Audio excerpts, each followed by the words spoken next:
Eh, Selamat malam Bapak, perkenalkan nama saya Firdianto Karimale. Saya mahasiswa jurusan Sosiologi semester 7 kelas A Fakultas Ilmu Sosial dan Ilmu Politik Universitas Nusa Cendana. Di sini saya akan memaparkan materi terkait dengan buku yang Bapak bagikan kepada kami yang berjudul Kelas Kode dan Kontrol. Buku ini spesifikasinya membahas tentang penggunaan bahasa pada anak usia 5 sampai 7 tahun, bagaimana anak menempatkan bahasa yang baik. Dan juga buku ini spesifikasinya membahas tentang perbedaan kelas. Dalam hal ini anak itu sendiri, bagaimana anak pada kelas menengah dan anak pada kelas rendah menggunakan bahasa dalam pendidikan, baik itu pendidikan formal maupun pendidikan informal. Ah, Langsung saja pada bab pertama itu menjelaskan tentang perbedaan kelas dalam konsepsi penggunaan mainan.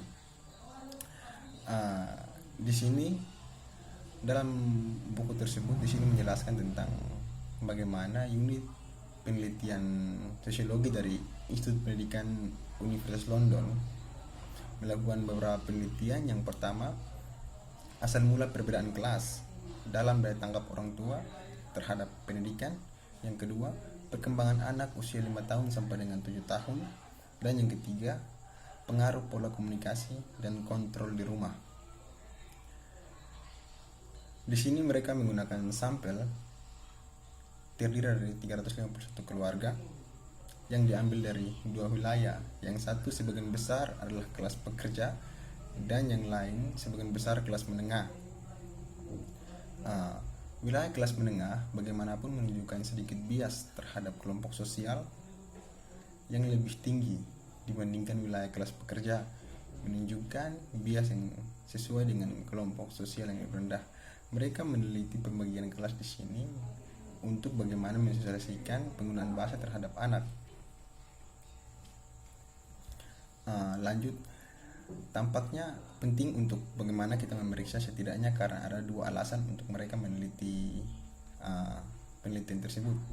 Yang pertama, perkembangan kognitif, sosial dan fantasi anak dikatakan meningkat melalui penggunaan mainan dan media permainan. Artinya bahwa anak-anak dengan menggunakan mainan atau media permainan yang mereka gunakan mungkin saja dapat menciptakan atau memanfaatkan imajinasi untuk bagaimana menciptakan bahasa yang baik. Yang kedua, di Inggris, sekolah bayi menawarkan sebagai media pendidikan suatu bentuk permainan yang terkendali lingkungan. Lingkungan ini menekan pada pandangan anak sebagai pencari spontan dan penjelajah relevansi dan hubungan. Dari kedua tersebut kita jelas melihat perbedaan antara kelompok sosial dalam sikap mereka terhadap mainan dapat mempengaruhi anak dalam rumah dan juga peluang anak memperoleh keuntungan dari lingkungan bermain yang terkontrol di sekolah bayi tadi tersebut.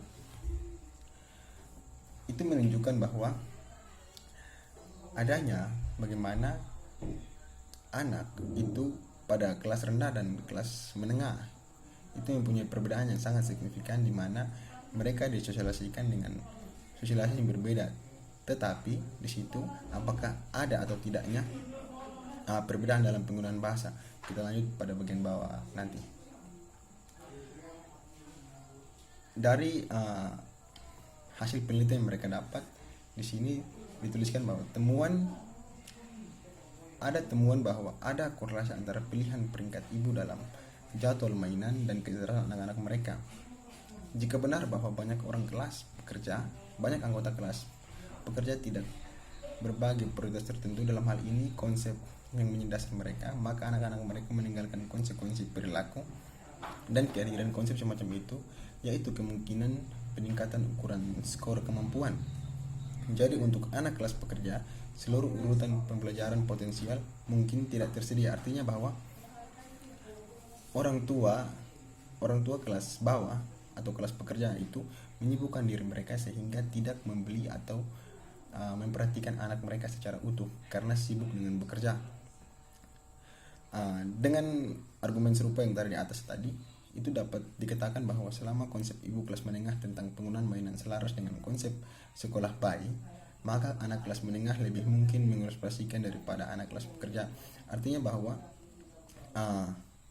anak pada ibu pada anak kelas menengah itu mengaktualisasikan atau memikirkan bahwa selama penggunaan mainan tidak mempengaruhi penggunaan bahasa, maka anak pada kelas atas atau kelas menengah itu dapat menciptakan atau menggunakan bahasa yang baik dalam penggunaan bahasa tersebut, sehingga terjadi perbedaan kelas yang mencolok di sini.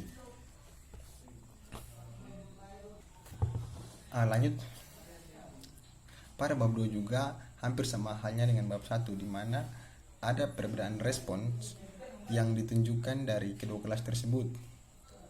Artinya bahwa perbedaan respon ditunjukkan karena pernyataan dalam setiap area. Yang kedua, kelas sosial ibu. Dengan ketiga, interaksi antar kelas sosial dan pernyataan individu. Di sini peneliti menemukan bahwa ibu kelas menengah menganggap bahwa bahasa kurang relevan dengan situasi yang dijelaskan oleh keterampilan pernyataan daripada yang dilakukan ibu kelas pekerja. Artinya ada berbeda pandangan di sini tentang bagaimana penggunaan mainan dalam menciptakan imajinasi anak untuk menggunakan bahasa dengan baik. Di sini juga ada satu pengecualian. Para ibu kelas menengah menganggap bahwa menunjukkan kepada anak mereka bagaimana segala sesuatu bekerja lebih sulit dihadapi tanpa bahasa dibandingkan ibu kelas pekerja. Sebaliknya, ibu kelas menengah lebih menekankan pada bahasa daripada ibu kelas pekerja dalam menanggapi orang. Namun semua para ibu mempertimbangkan situasi yang lebih sulit untuk diatasi daripada keterampilan situasi. Artinya, peneliti di sini mengukur bagaimana seorang anak dapat menyelesaikan persoalan dengan menggunakan bahasa.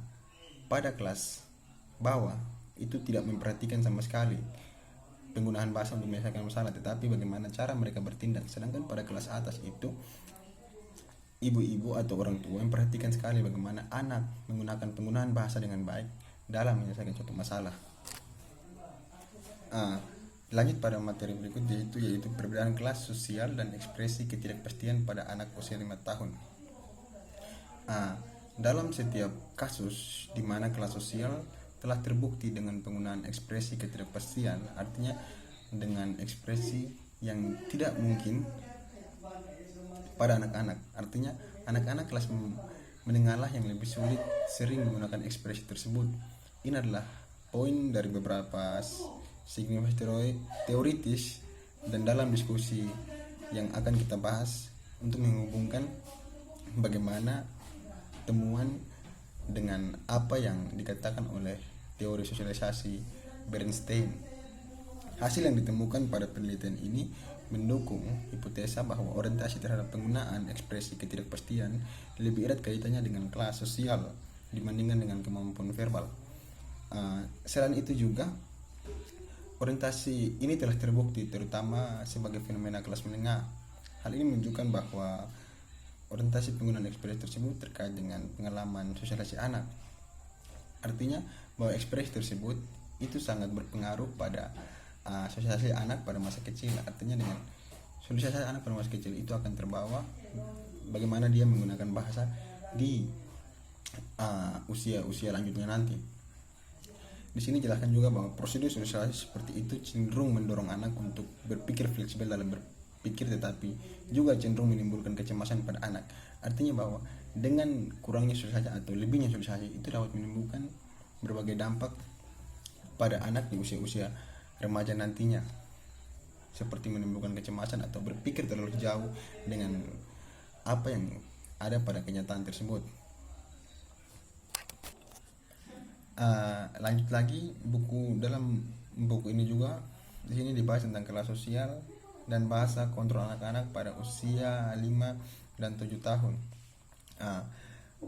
Dalam buku ini dituliskan bahwa Becker telah merangkum perbedaan sosial. Umumnya penelitian ini telah menunjukkan bahwa orang tua kelas menengah memberikan lebih banyak kehangatan dan lebih cenderung menggunakan penalaran isolasi menimbulkan rasa bersalah dalam mendisiplin anak.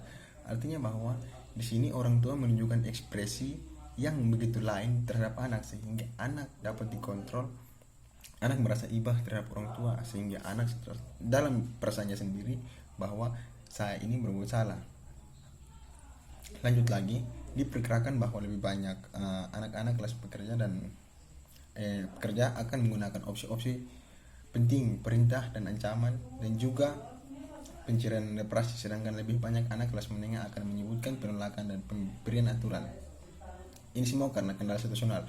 Di sini karena kendala situasional, mereka anak-anak kelas menengah dan anak-anak kelas pekerja itu mempunyai perbedaan sikap dalam menyikapi kendala yang ada di depan mereka atau situasi yang ada di depan mereka, dengan menunjukkan anak-anak kelas menengah menunjukkan bahwa mereka lebih banyak menggunakan penggunaan bahasa yang lebih baik untuk merespon suatu masalah, sedangkan anak-anak kelas bawah itu menggunakan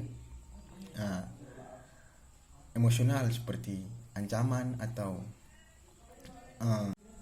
tindakan represif lainnya yang mengganggu si anak tersebut. Demikian video analisis singkat dari saya ucapkan terima kasih.